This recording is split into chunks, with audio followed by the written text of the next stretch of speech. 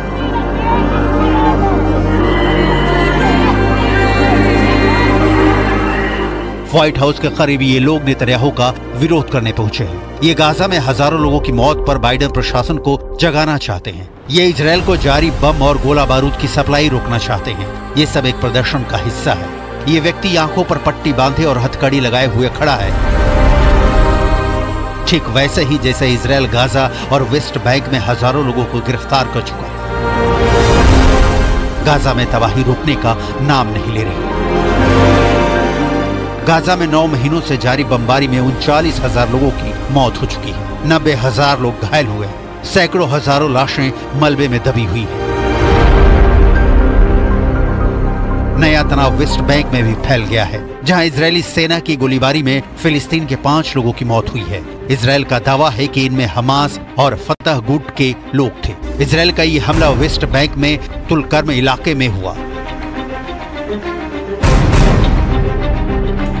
Gaza और West Bank दोनों जगह इस तबाही के बीच अमेरिका से एक बहुत ही खतरनाक आइडिया सुझाया गया है, जो पूरे पश्चिम एशिया को ऐसे युद्ध में झोंक सकती है जिसके बाद तीसरा विश्व युद्ध शुरू हो जाएगा। इस बात की पूरी गारंटी है। अमेरिका में ओहायो की सीनेटर और डोनाल्ड ट्रंप के रनिंग मेट जेडी वेंस, जो रिपब्लिकन पार्टी के वाइस प्रेसिडेंट के कैंडिडेट के रूप में उभरे हैं, उन्होंने अमेरिका के न्यूज चैनल को दिए इंटरव्यू में बहुत ही खतरनाक रास्ता दिखाया है। जेडी वेंस ने कहा है कि ईरान के खिलाफ बाकी अरब देश एकजुट हो जाएं। जेडी वेंस ने अरब वर्ल्ड के सुन्नी बहुल देशों को ईरान के खिलाफ एक फ्रंट बनाने का सुझाव दिया है, क्योंकि ईरान शिया बहुल देश है। यानी साफ है कि अमेरिका का एक पावरफुल लीडर इस वक्त अरब वर्ल्ड को धर्म और संप्रदाय के बीच बांटना चाहता है।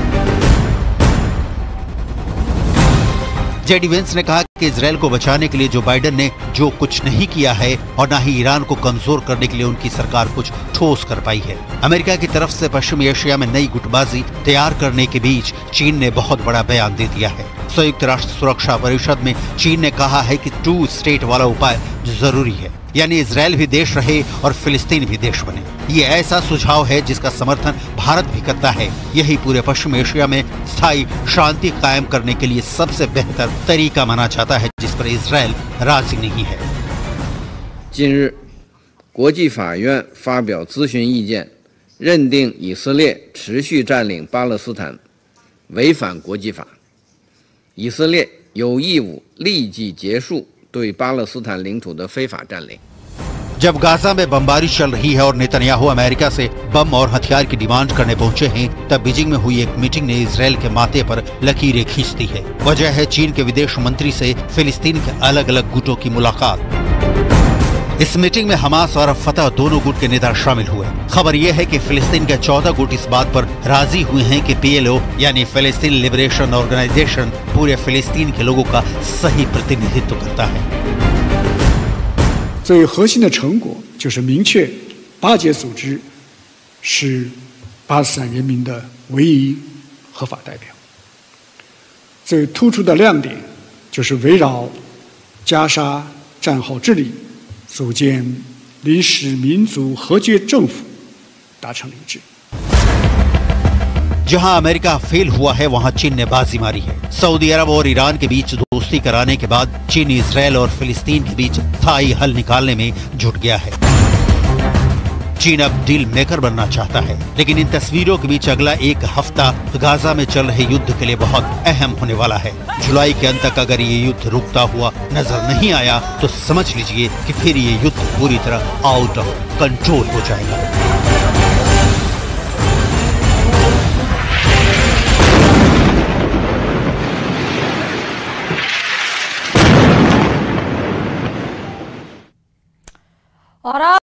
तो वहीं इजराइल हमास की जंग जहां जोर शोर से चल रही है, तो वहीं इजराइल को 3 फ्रंट पर मुकाबला करना पड़ रहा है। यमन से हूती विद्रोहियों ने इजराइल पर एयर स्ट्राइक की, तो वहीं अब इजराइल ने हूतियों पर बड़ा प्रहार किया है, जिससे हूती विद्रोह भी कांप उठे हैं।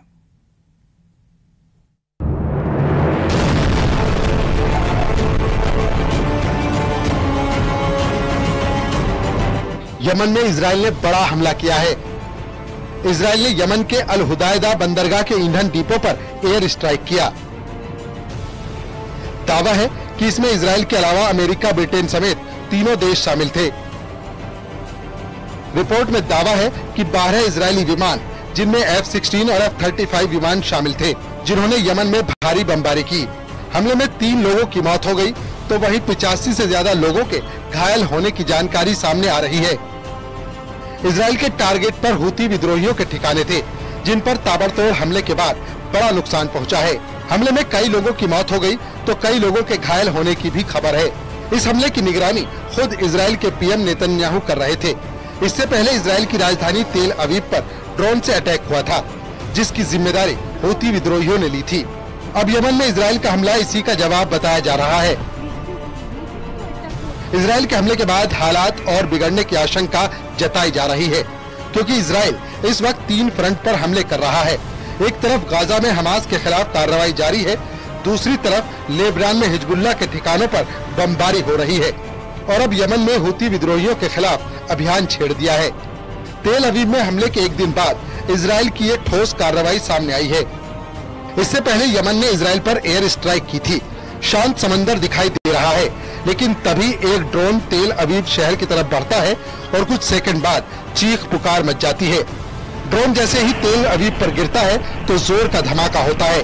धमाका बहुत बड़ा था, किसी को समझ ही नहीं आया कि आखिर क्या हुआ, क्योंकि लोग नींद के आगोश में थे। धमाके के बाद लोगों को समझ में आया कि दुश्मनों ने उनके शहर पर हमला कर दिया है। लोग भागे भागे सड़कों पर बदहवास दिखे। हमले में 1 की मौत और 10 से ज्यादा लोग जख्मी हो गए। धमाके की कुछ और तस्वीरें भी कैमरे में रिकॉर्ड हुई हैं। तेल अवीव में अफरा तफरी मच गई। ड्रोन हमले में इजराइल बुरी तरह हिल गया। इजराइल का सबसे बड़ा किला शोलों में तब्दील हो गया। इसके बाद इजराइल का कमांड सेंटर आधी रात को एक्टिव हो गया। खुद पीएम नेतन्याहू सेंटर में पहुंचे, ये पता लगाने की कोशिश हुई कि हमला कहां से हुआ है, कैसे दुश्मनों ने वहां सेंध लगा दी, जहां इजराइल की मर्जी के बिना पत्ता भी नहीं हिलता है। जिस इजराइल की ड्रोन टेक्नोलॉजी की धमक पूरी दुनिया में दिखती है, अब उसी इजराइल पर उसके दुश्मन ड्रोन हमले कर रहे हैं। इजराइल को पता चल गया कि हमले के पीछे यमन का हाथ है, और वहीं से ड्रोन उड़कर इजराइल पहुंचा। במהלך הלילה חדר כלי טיס בלתי מאויש מכיוון הים ממערב ששוגר להערכתנו מתימן ופגע בבניין במרכז תל אביב. בעקבות הפגיעה נהרג אזרח ו8 אזרחים נפצעו באורח קל. ड्रोन हमले के पीछे हूती विद्रोहियों का हाथ था।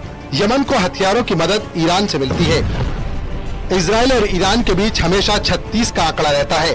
जहां तेल अवीव पर हमला हुआ वो जाफा इलाका है, जिस ड्रोन से हमला हुआ उसका नाम भी ज़ाफा है। ज़ाफा के बारे में कहा जा रहा है कि ये ईरान से मिले ड्रोन की नकल है। इसका असली नाम समत 3 है। इस ड्रोन की रेंज 2000 किलोमीटर है। ये ड्रोन लाल सागर से होते हुए तेल अवीव पहुंचा था। Bureau report, news 18।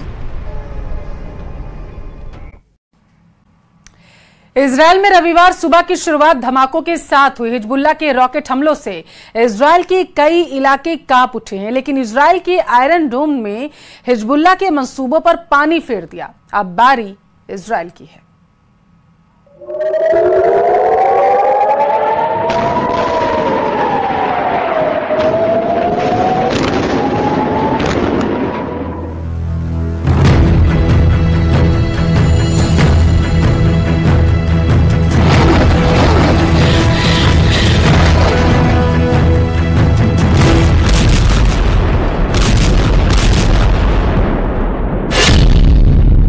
सागर में आया खूनी उबाल।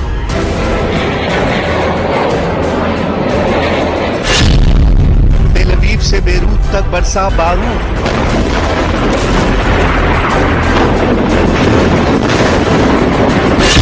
भड़क उठा हिजबुल्लाह का उस्ताद।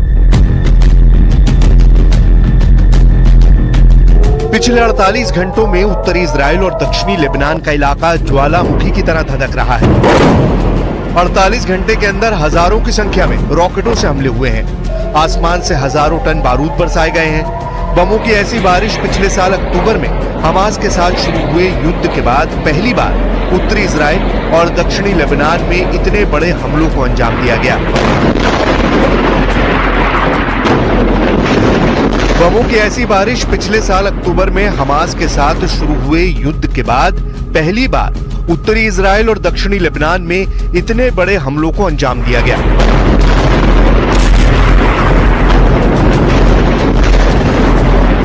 हिजबुल्लाह ने रविवार को सुबह सुबह इजराइल पर सैकड़ों रॉकेट और ड्रोन दागे, जबकि इजराइल की सेना ने कहा कि उसने एक बड़े हमले को विफल करने के लिए लेबनान पर करीब 100 जेट विमानों से हमला किया। 10 महीने से ज्यादा समय से चल रहे युद्ध में ये सबसे बड़े हमले थे।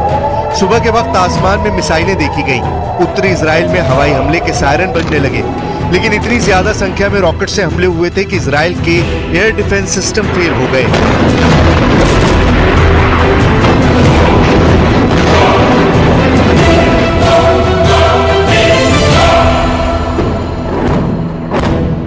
इजराइल ने अपने फाइटर जेट से दक्षिणी लेबनान पर कहर बरपा दिया, लेकिन युद्ध का ये स्वरूप और ज्यादा बढ़ने वाला है।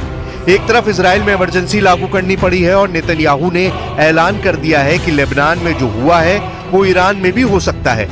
यानी जिस हिजबुल्लाह को कथित तौर पर ईरान से बारूद मिलता है, अब इजराइल इस जंग को उस ईरान तक ले जाने के मूड में है।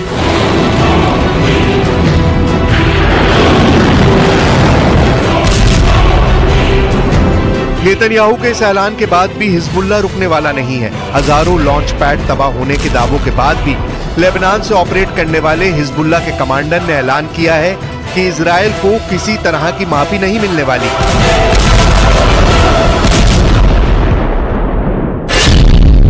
इजराइल के हमलों से बेरूत तक खलबली।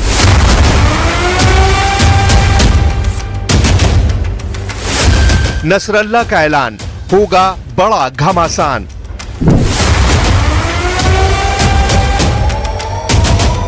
रविवार की सुबह जब उन 320 कत्यूशा रॉकेट को लेबनान की धरती से दागा गया और इजराइल में 11 सैन्य ठिकानों को निशाना बनाया गया, उसके ठीक बाद हिजबुल्लाह के कैंप में जश्न मनाया जाने लगा। लेबनान में एक अज्ञात जगह पर हसन नसरुल्लाह ने ऐलान किया कि ये बदले की कार्रवाई थी और ये एक्शन इसलिए जरूरी था क्योंकि इलाके में जो इक्वेशन है उसका बैलेंस रहना जरूरी है।